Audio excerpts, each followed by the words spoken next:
Écosse que nous conservons. Ces messages s'adressent avant tout aux prêtres.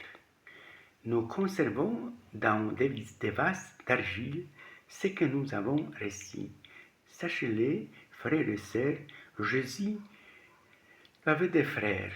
La Bible les mentionne.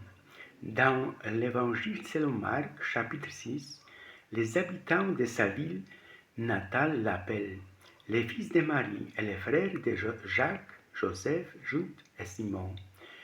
Et on évoque également ses sœurs. Son frère Jacques a dirigé l'église primitive de Jérusalem. Paul l'appelle même Jacques, le frère du Seigneur. Dans ses lettres, il ne s'agit donc pas d'une mention marginale. On la trouve dans les plus anciens évangiles, rapportés directement par des personnes qui auraient connu la famille. Voici un passage méconnu. La doctrine postérieure affirmant la virginité de Marie, la présence des frères, est devenue problématique. C'est pourquoi, pendant des siècles, ils ont été considérés comme des cousins ou des beaux-enfants issus d'un mariage secret antérieur de Joseph. Mariage que la Bible ne mentionne jamais. Les textes parlent des frères. La tradition voulait qu'il ne le soit pas. Et cet écart entre ce que disent les mots et ce qu'exige la doctrine est l'un des exemples les plus flagrants de la façon dont la foi transforme l'écriture et non l'inverse. Mes chers, c'est essayer d'aimer. J'ai appris à attendre. J'ai donné mon cœur les prenant pour le destin.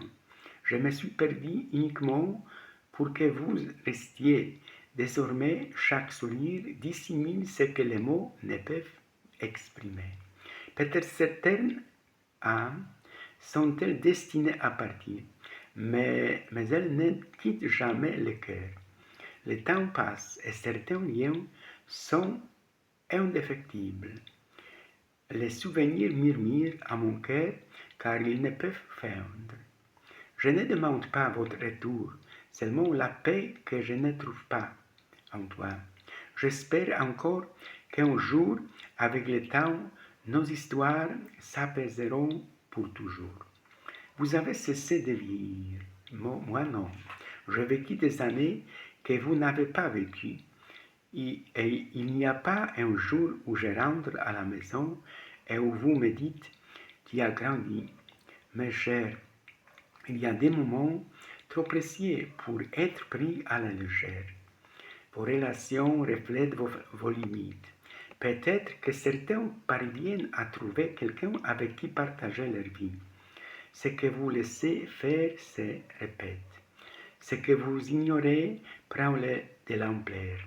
Les physiciens ont découvert un effet quantique qui fait que le choix fait au présent semble modifier les événements passés. Et ce que vous tolérez influence la façon dont les autres vous traitent.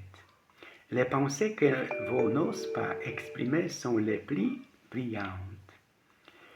La réalité se déroule par images figées et discrètes, disent les scientifiques, comme une bobine de film, et non en mouvement continu. Le temps pourrait ne pas s'écouler de façon fluide. Certains physiciens suggèrent que le temps est quantifié en minuscule unité, les chronos.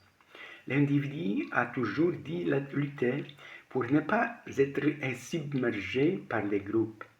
Si vous essayez, vous vous sentirez souvent seul et parfois effrayé. Mais aucun prix n'est trop élevé pour le privilège d'être sans moi, soi-même. Et le Seigneur Jésus nous aide toujours dans cette entreprise. Il dit, je veux savoir que tu es la plus belle personne que j'ai jamais rencontrée. Tu es la personne la plus forte que je connaisse.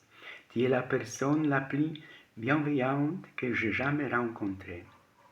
Tu es la lumière la plus éclatante que j'ai jamais trouvée. Je me sens tellement chanceuse d'avoir l'opportunité d'être avec toi.